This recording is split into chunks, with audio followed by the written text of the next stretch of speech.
Hello my viewers, welcome back to the channel. By the video title, you know what this video is about. Got some NFL news, of course, and some updates on the NFL. And we've seen, of course, a big time rumor that happened. I was discussing, I'm going to discuss, they'll discuss it separately, but I was talking about McLaurin before a few days ago. But we have another rumor that happened, I think yesterday night. It was talking about like a potential trade that might be possibly in the works like that. People reported was Tyreek and McLaurin getting swapped. So basically, McLaurin going to the Dolphins, Tyreek going to the Commanders, and that could be very interesting. You know, especially if McLaurin now, I don't know if he wants out of the Commanders or he just want to get paid his money like that. So some players might say, I'm not going to get paid the money. If I get paid the money, I'm good.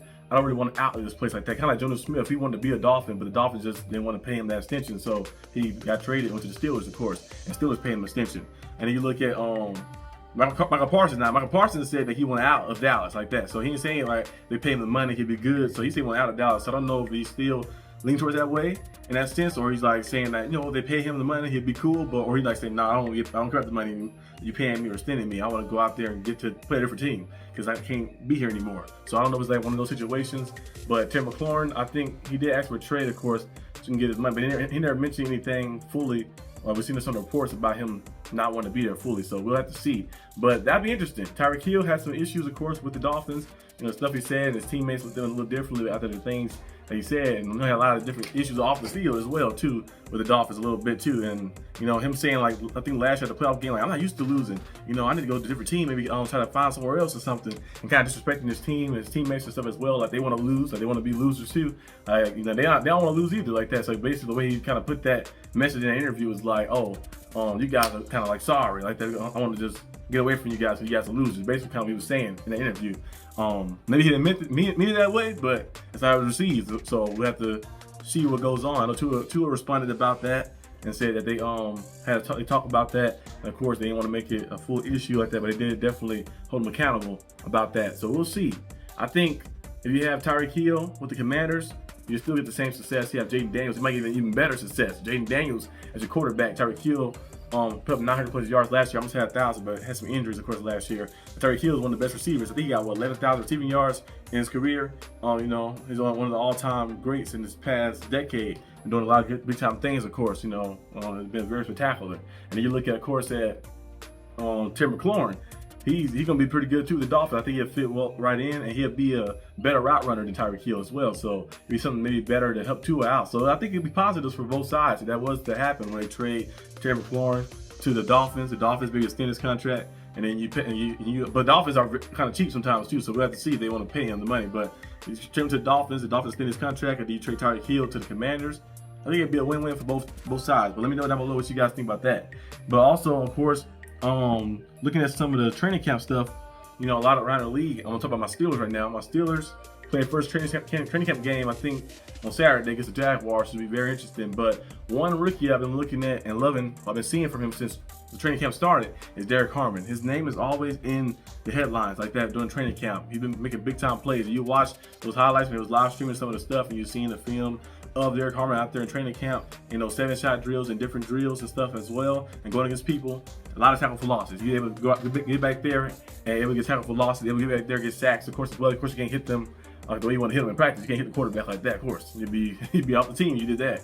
But you go out there and find a way to get him through and being an anchor, of course, as well, showing his versatility and not only bull rushing, but doing other things as well, like that, using his quickness and using his speed as well to get through the gaps and stuff and hold the gaps to get those tackles in the run game. So he's been playing very good. I mean, you watch him, kind of like a veteran out there a little bit in a sense. I know he haven't played against another opposing team, of course. It's different when you're playing against your teammates and opposing team. But he looks like a veteran out there, you know, going out there and making big time plays. So I'm very much excited to see how Derek Harmon looks. Of course, in his preseason game. And Jack Sawyer as well, like that, another big time player. I think the Steelers got as a steal too, as well. He had a forced fumble today as well in training camp. So I'm very much excited to see him to go out there and see how he plays and maneuver through as well. Being out there with the Steelers D-line, you really ain't got to do a lot because you're playing against Cam Hayward.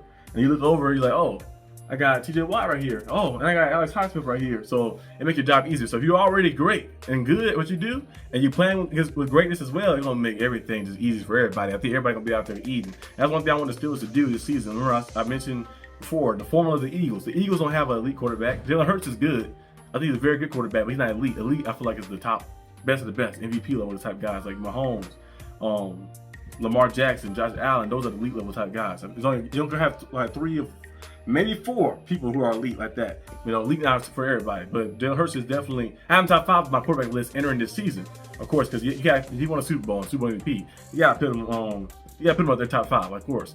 But in terms of like overall, just doing the grading based off of just all accolades from everything, he wouldn't be top 5 in my opinion.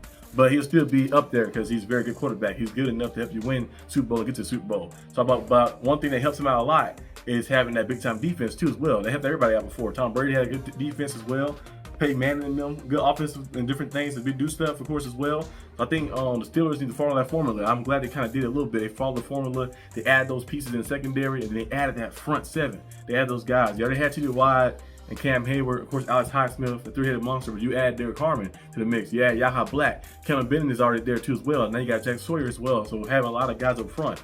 Now you got Cole Holcomb coming back with Patrick Queen, and you got Peyton Wilson there too as well as a linebacker. So, and Mark Robinson too. We see him play fullback, and now he's he's still a linebacker as well. So he can be versatile. He'll be playing on both sides of the ball. We're gonna find a way to utilize him on both things. So he was a running back at first and converted to a linebacker. Now he's back to being a running back fullback hybrid. So we'll see how things go with him. But I like that the Steelers went out there and actually built that up. So because like one thing I mentioned many times before on this channel is that to win you need an elite level edge rusher. Well, I'm gonna say good edge rusher, good O-line, and a good quarterback. If you have those 3 formulas, you're gonna win. You have a chance to compete for Super Bowl because you have a guy who can get to the quarterback consistently. You have O-line who can protect and run the football, protect the quarterback and also run the football, control the pace of the game. And you have a good quarterback. It makes things easy when you have a guy who can, everything not perfect around them, when things start collapsing, you can go out there and make magic. Mahomes, Lamar Jacksons, the Josh Allens, and Jaden Daniels, the different individuals, Jalen Hurts, of course, like that, different guys around the league who can go out there and make things happen, of course. So we'll see what the Steelers do, but that's my Steelers segment right there. But let me know down below what you guys think about, of course, Derek Harmon and all the other rookies, of course, entering their first preseason game. Also want to talk about, of course, Micah Parsons. Micah Parsons, him and Jerry Jones are still kind of far apart with that. As you guys know, Micah Parsons asked for a trade last week.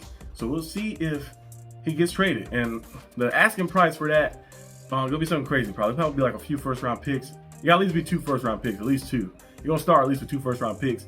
I don't know what else it's going to be. Now, if you have a good player, maybe you might say, okay, first-round pick, I have a good Pro Bowl level player who's young with that, and maybe like a third of something, 4th, since you got to pay Michael Parsons still. But if you're just trading picks, it might be 2 first-round picks, and it might be like a 4th, I think, for 2 first-rounders in the 4th, and you pay Michael Parsons extension. The Cowboys do that.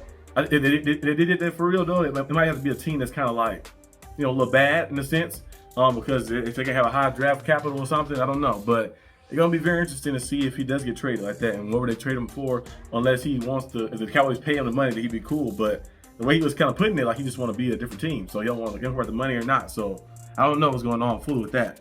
But that's one thing that was discussed. And I also want to discuss the power rankings. I've seen the NFL power rankings so far in training camp. The last thing I have on here on the list, if I can pull it up. There you go.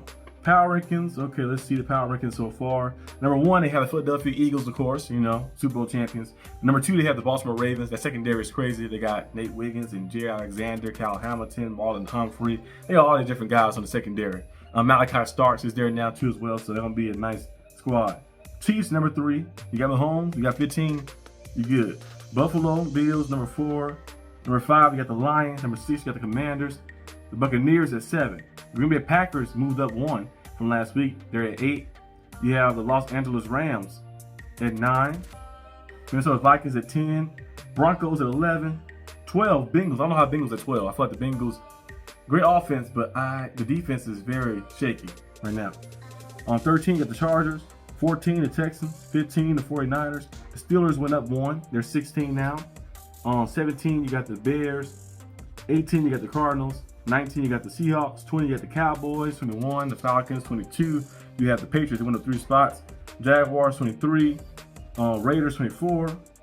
Dolphins, 25, down 3 spots. Titans, 26. Colts, 27. 28, you got the Panthers. 29, you got the Jets. 30th, you got the Giants. Yeah, the Giants always at the bottom. And then also after that, you got the Saints. And then, of course, the Cleveland Browns. I think 32 might still be high, too high for them, really. we'll see what goes on with them. I know they said Shedeur Sanders is ranked as the 4th quarterback. Even though if you watch the film and you see him play, you'll see him being more mobile and more accurate than basically all the quarterbacks on the roster. So we'll see what happens. But he did get drafted, of course, in the 5th round. So it's kind of, they got to put a lot of more effort into the higher picks and the higher guys they had on their thing, because they don't want to look like they messed up. But the Browns owner has been doing this for years, and he's never got a good quarterback. I think Baker Mayfield was the only guy. Let's see, Baker Mayfield. Who else? The Browns had a lot of quarterbacks. They had like 30 of them like that on their team. But Baker Mayfield in recent years probably the only person that gave him a chance to actually compete. They almost went to the AFC Championship game with Baker Mayfield. They fell a little short to the Chiefs in the 2nd round. They almost went to the title game with Baker Mayfield. But besides Baker, they ain't got anything. They didn't really have anything, any type of success that getting that far, of course. It's the Browns like that. So we'll see what the owner, if he gets it right, that's 4th time like that, which probably won't. But we'll see what happens with that. But that's all I have for today's video. Hope you guys enjoyed this video. If you did, like, subscribe for more content. And I'll see you guys next time on the channel. Peace out.